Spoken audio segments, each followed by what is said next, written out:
Hi everyone. In this video we are going to be covering section 16.7 Stokes Theorem. This is the three-dimensional version of Green's theorem, the circulation form, and just a little reminder of what that does is it takes the line integral over C of f dot dr, which is the circulation along the boundary of R,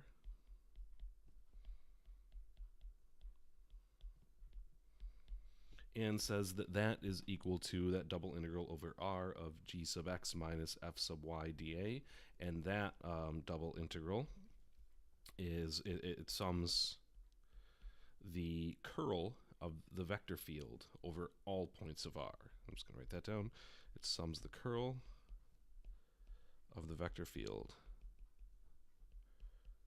over all points of R.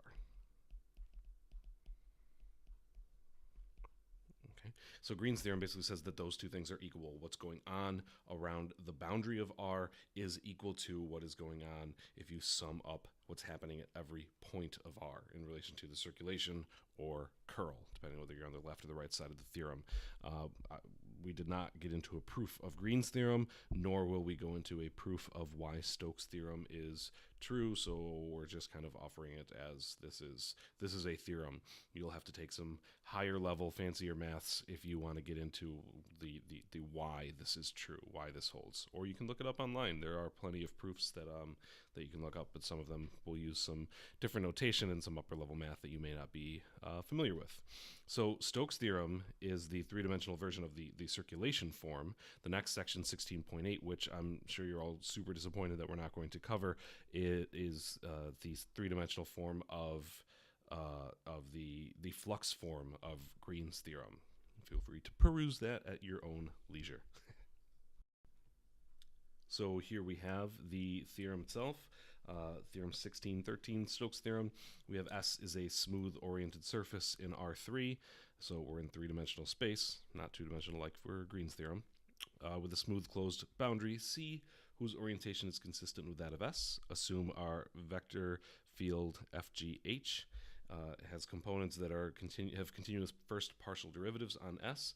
Then the line integral over C of f dot dr, so the left-hand side, is the same as what it was early in the Green's theorem section, is the double integral over our surface S of del cross f, that's that gradient function cross f, dot n ds, where n is the unit normal vector to S determined by the orientation of S. So there's a lot going on in there.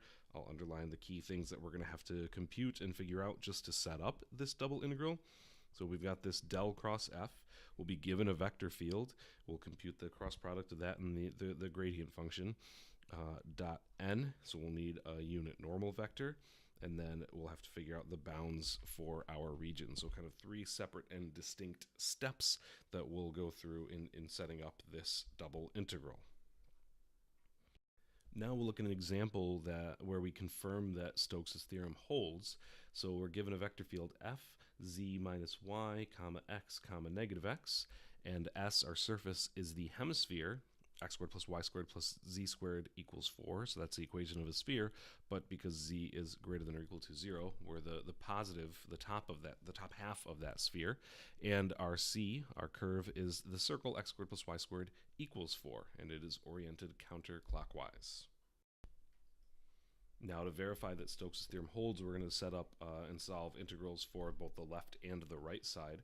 So starting out with the left side, the circulation integral,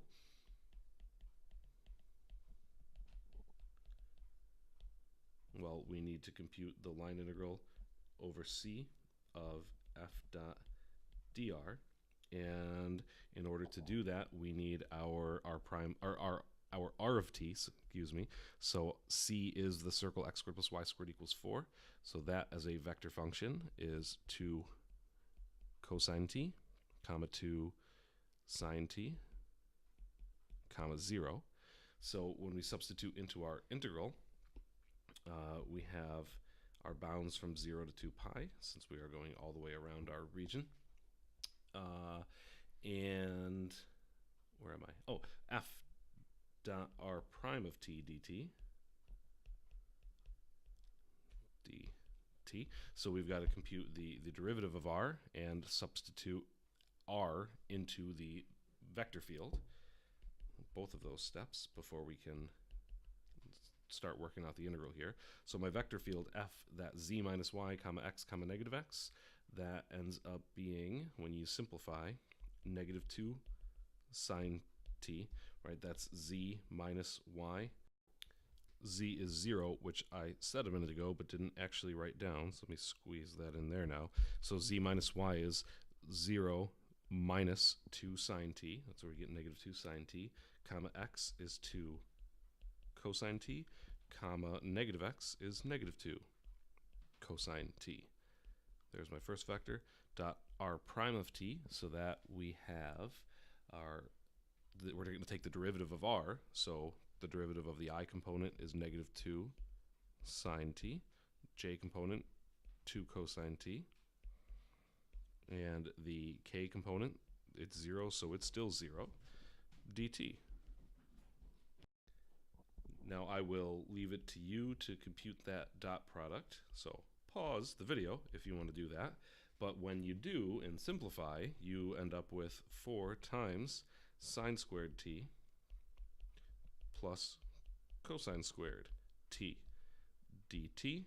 Sine squared t plus cosine squared t is, of course, 1, so that integral ends up being 8 pi when you take the antiderivative and plug in the bounds. So 8 pi is what we are looking at when we compute our surface integral. And that is the next step that we're going to do here. So we're going to now compute the surface integral.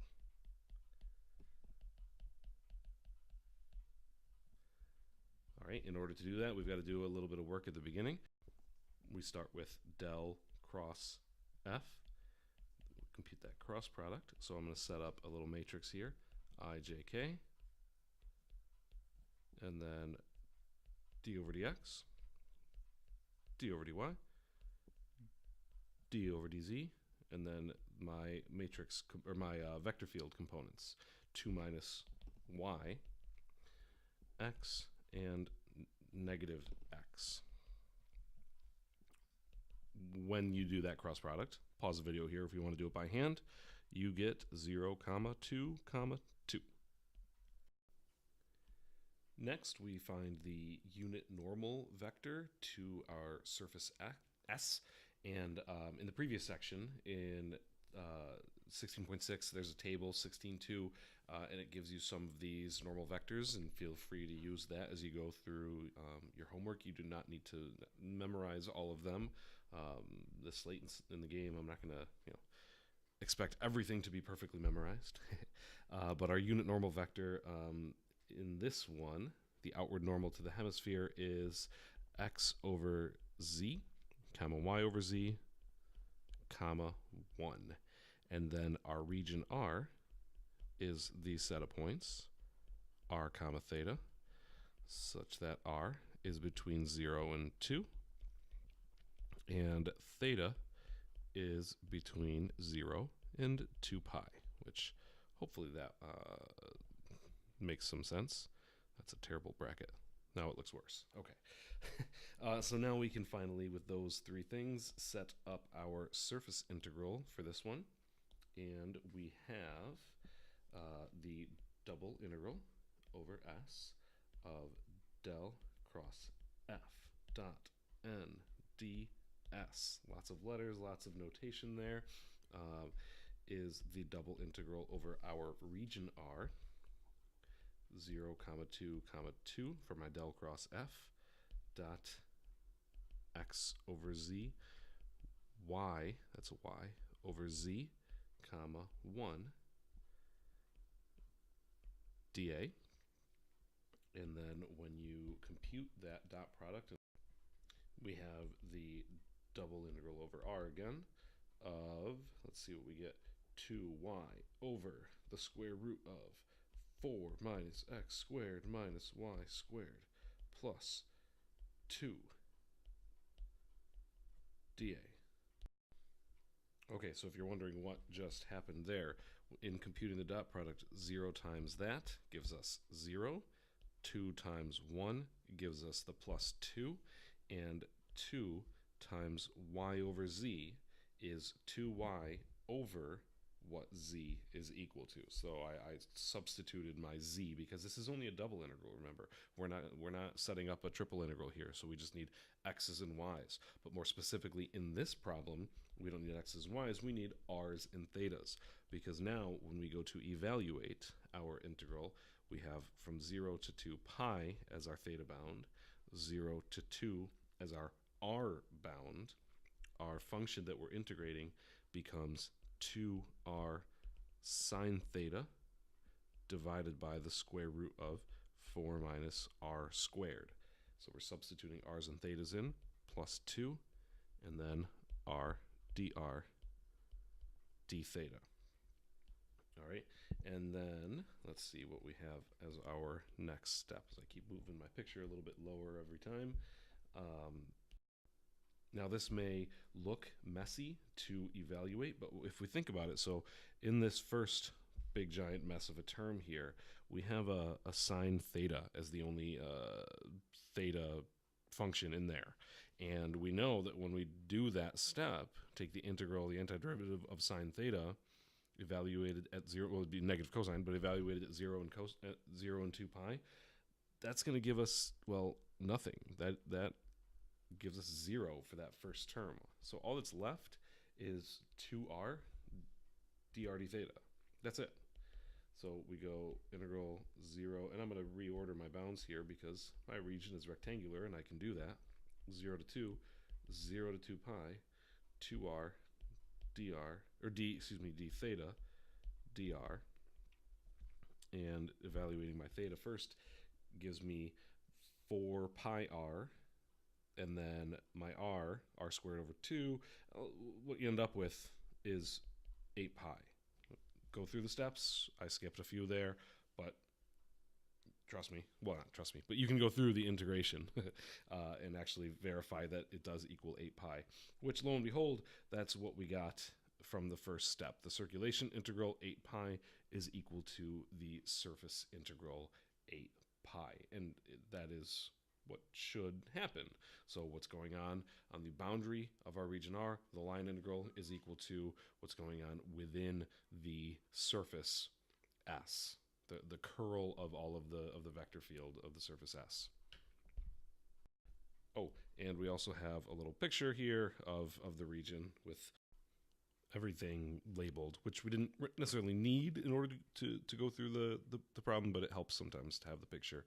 Sometimes before, but in this case, I didn't give it to you until after. Okay, in our next example, we're going to evaluate a line integral of line integral over c of f dot dr, where we have this vector field f equals z negative z x squared minus y squared, and our region, our curve c, there we go. It consists of 3 line segments that bound z equals 8 minus 4x minus 2y in the first octant. You can see you've got the picture here on the right hand side of the screen. One of the benefits of Stokes' theorem is that in order to compute this line integral, so the left hand side of Stokes' theorem, we would need to parameterize each of the 3 line segments. So we have to parameterize each of them in order to compute the line integral separately. So we'd have 3 separate integrals. Stokes' theorem kind of takes care of it all at once because it doesn't look at the boundary C with the 3 separate lines. It looks at what's going on inside of the region, which is equal to the line integral. All right, so in order to do this one, let's see. So we'll go through in the same order. We got del cross F, which is equal to, I'm not going to write that, 3 by 3 matrix. Top row ijk, middle row is your partial derivatives, bottom row is your vector field, and what you end up with is 1 minus 2y, comma 1 minus 2x, comma 0. Feel free to pause, verify where that came from. But again, we've done this a few times now, so I'm going to forego some of the steps. That's the first piece we need. The next piece is our normal vector. And in order, I'm going to actually compute that this time instead of pulling it from a table. So our normal vector, we have, let's see, normal vector I'm going to use the formula from the previous section where we had an explicitly defined function, and the formula for the normal vector negative z sub x, negative z sub y, comma 1, which for this problem, n is equal to the partial derivative of z with respect to x is negative 4, with respect to y is negative 2, and 1 is 1. Okay, and that came from our z function, the plane that we're underneath. That's the second piece we need. The third piece is, what does my region look like? So we have this plane, or this plane, z equals 8 minus 4x minus 2y. If we look at that region in the xy plane, it's labeled in the picture as r. Well, we can set z equal to 0. I'm pretending I'm not looking at the answer already right there. We can set z equal to 0, and then, well, if you do that, you get 0 equals 8 minus 4x minus 2y, or I can write that in y equals mx plus b form, right? That would be y equals 4 minus 2x, right? If you solve that for y, which is where we get these bounds, x from 0 to 2, y from 0 to 4 minus 2x. All right, so that is everything that we need for our integral. So three components, 3 pieces. So now we say, all right, our double integral over s of del cross f dot n ds is equal to the double integral over our region R of that dot product, 1 minus 2y, comma 1 minus 2x, comma 0, dot 421 dA. In the next step, I'm going to plug in my bounds first, 0 to 2, 0 to 4 minus 2x, and then if we compute that dot product, you get 6 minus 4x minus 8y. So the dot product, 1 minus 2y times 4, 1 minus 2x times 2. That simplifies to what I've got inside of the parentheses, and 0 times 1 is, of course, 0. And then dy dx to get where the dA comes from. Compute that integral, save a little bit of time, you get negative 88 thirds as the value of that line integral. Now, since we do have a negative answer for this surface integral, that shows that the net circulation is in the clockwise direction. That's what the fact that it's negative, that's what that means. The previous example shows that we can compute a surface integral, the right-hand side of Stokes' theorem, when a line integral might not be the easiest approach. So, for example, the region is defined by 3 different line segments that each need their own line integral. In the last example that I'm going to actually save for class, because you don't ultimately evaluate the surface integral. We can evaluate the left-hand side of Stokes' theorem when the surface integral results in something that might be more challenging. So you can kind of play both sides, literally and figuratively, to figure out what's the best approach. Is it using the line integral, or is it using the surface integral? And sometimes one is more appropriate than another. And so, like I said, we'll just look at this example briefly in class to see why that approach is better in this case. And it involves the cap of a paraboloid. But I'm going to stop there. There is more content in this section, but not that we will cover in class.